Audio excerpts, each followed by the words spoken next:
Alors, bienvenue à Panem 360. Mon nom est Sandra Gassana et aujourd'hui, j'ai l'honneur d'avoir pas un seul artiste, mais deux, un duo.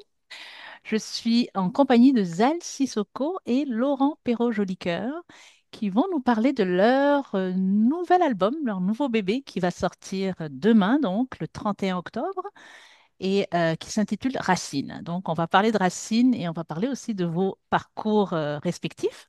Mais avant de commencer, je vais vous demander chacun de vous présenter. Qui êtes-vous? Alors, moi, je m'appelle Zal Idrissa Sissoko, originaire du Sénégal, qui vit au Québec, plus précisément à Montréal, et je joue de la kora, auteur, compositeur et interprète. Je suis Laurent Perrault-Jolicoeur, je suis contrebassiste jazz originaire de Montréal. Très bien. Ben, parfait. Alors, ma première question, quand j'ai vu le communiqué de presse passer, c'est comment s'est faite votre rencontre? Comment vous êtes rencontrés tous les deux? Vas-y, Veux-tu Laurent. que OK. Euh, Dans le fond, c'est moi qui ai écrit à Zal en 2022, au printemps 2022. Je terminais mon baccalauréat à McGill en performance jazz. Puis je voulais, pour mon concert de fin de baccalauréat, je voulais approcher les liens entre la musique ouest-africaine mandingue puis le jazz. Puis ben, j'ai écrit à Zal, puis il a décidé d'accepter ma proposition. C'est de là que c'est parti. Très bien. Et racine, comment le mot racine a été choisi et qu'est-ce que ça représente pour chacun de vous, ce mot-là? Mhm. Zal, peut-être on Ben, va commencer par Zal ou vas-y en Laurent. premier, Mais, Zal, ouais. mais pour moi, racine, ça veut dire la source de tout, où est-ce que tout commence là. Pour moi, c'est ça, racine. Parce que j'adore faire de la musique moderne, mais j'ai tendance à toujours à ne pas oublier mes racines africaines, d'où je viens, où est-ce que tout a commencé. Alors, la proposition de Laurent en me disant que est-ce que si on appelait l'album Racine, c'est quelque chose qui te plairait, je lui ai dit que mais absolument, parce que ça a beaucoup de signification pour moi, la racine de où est-ce que tout a commencé. Alors, c'est vraiment ça. Super. Mhm. Pour toi, Laurent? Mm. Oui, puis je pense que pour moi, c'est autant, tu sais, un appel à nos racines individuelles. Tu sais, moi, ce qui m'a fait vouloir commencer la musique, tu sais, puis j'ai grandi en écoutant du Ali Farka Touré, du Amadou et Mariam, du Tina Cohen. Puis, fait que ce qui m'a intéressé dès que j'étais jeune dans la musique, mais après ça, il y a aussi dans les racines de la musique que moi j'apprends en tant que musicien de jazz. C'est parce que le jazz, si on cherche assez loin, ça vient d'Afrique de l'Ouest. Puis, donc il y a comme autant mes racines à moi que les racines de ma musique, du jazz. Et puis, C'est bon ça. Et justement, alors, vous avez participé chacun à des différents projets, vous avez collaboré, notamment Zal, avec Caroline Planté, je pense, Mhm. sur un, Oui. un projet Cora Flamenco. Vous aussi, Laurent, j'ai vu que vous avez travaillé aussi sur d'autres projets en 2022-2023. Comment le processus de création pour Racine était différent de vos anciens projets? Alors, pour moi, c'est sûr que c'est très, très différent parce que là, c'était pour la première fois où est-ce que j'ai eu l'occasion de côtoyer un peu ce côté musique jazz et explorer avec ma kora parce que dans tout ce que je fais, j'ai toujours voulu aller un peu plus loin avec ma kora.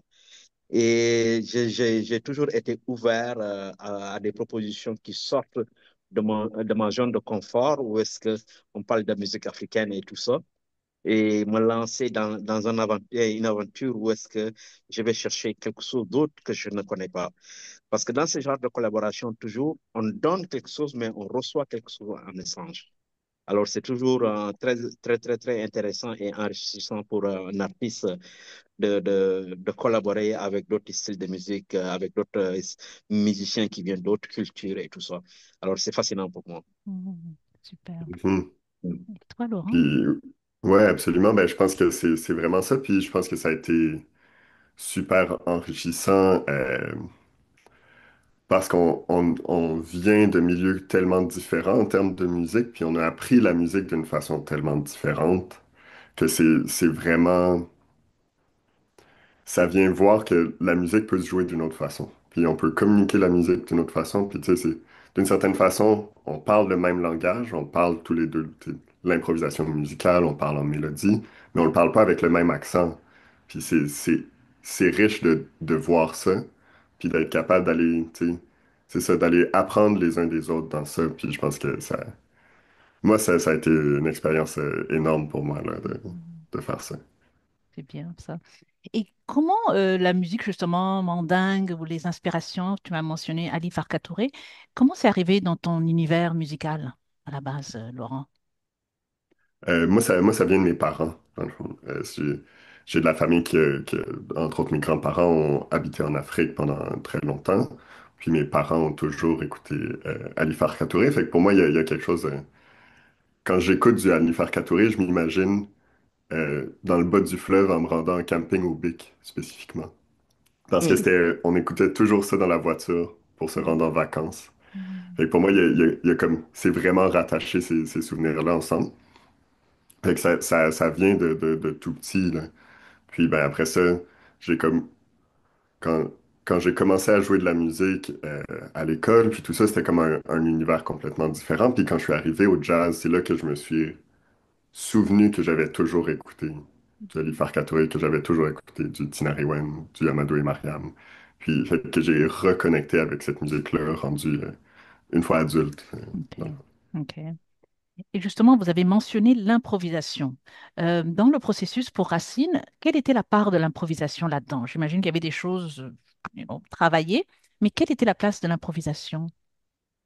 Elle est assez énorme, assez énorme. On part de quand même de quelque part pour arriver à l'improvisation.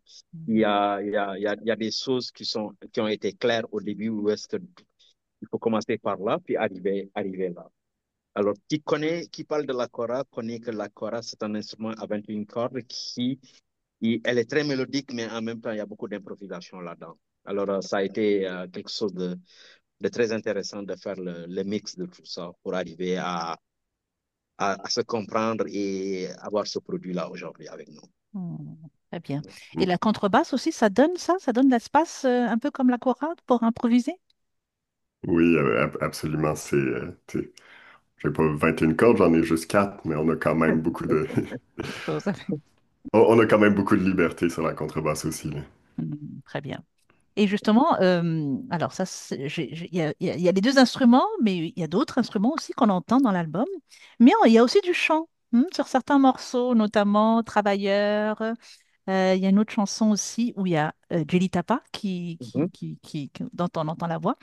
Euh, Quelle est la place de la voix? Parce que vous chantez très bien, Zal, aussi, hein. En plus de la chorale, le chant aussi Mhm, tient mhm. une bonne place. Ouais. Parlez-nous de quand est-ce que le chant est arrivé. Ben, moi, c'est pour cela dans mes concerts avec l'album Cora Flamenca avec Caroline Planté.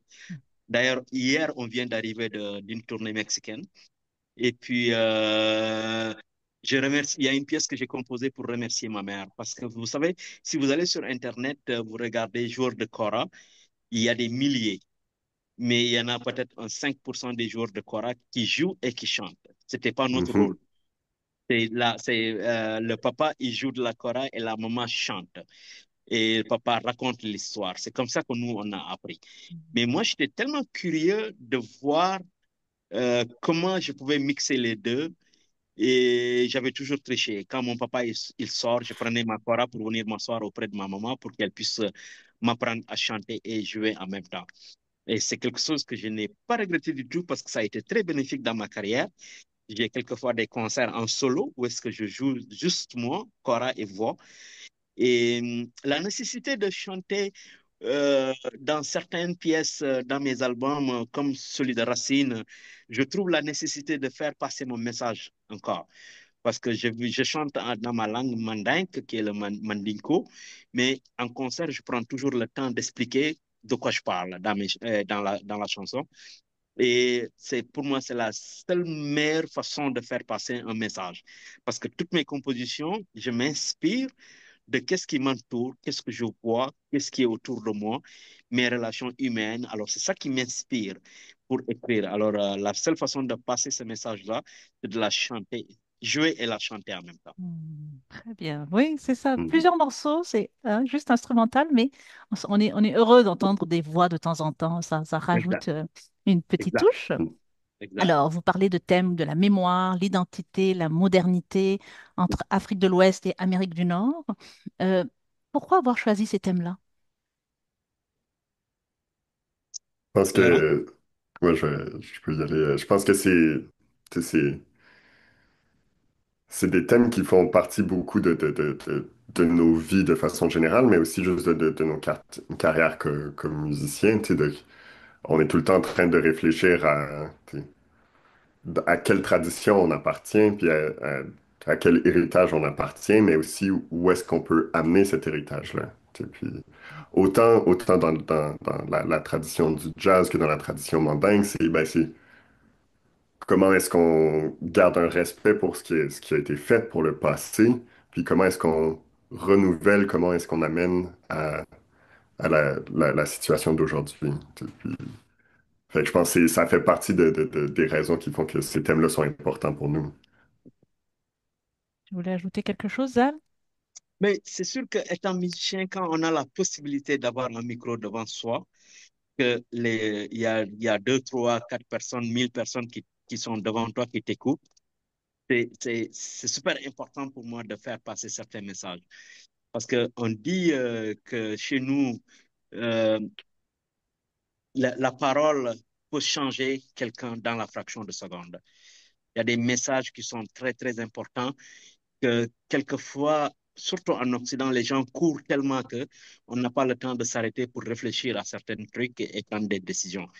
Mais dans un concert de 1 heure et demie, tu peux écouter une pièce qui peut changer tout dans ta vie et peut changer de chemin, faire de bons choix et laisser tomber le mauvais, l'autre côté mauvais qu'on a, qu'on le fait pas sciemment, mais inconsciemment tous les jours. Et puis, ça peut changer des vies, quoi. C'est vraiment ça.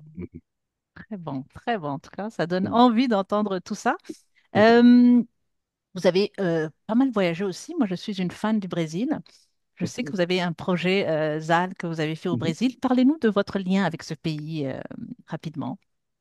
Mais le Brésil, je suis rentré en contact avec ce pays-là en 2010, où est-ce que j'ai été invité pour aller faire un concert dans un festival qu'on appelait La Palabre de Griot, la parole du griot.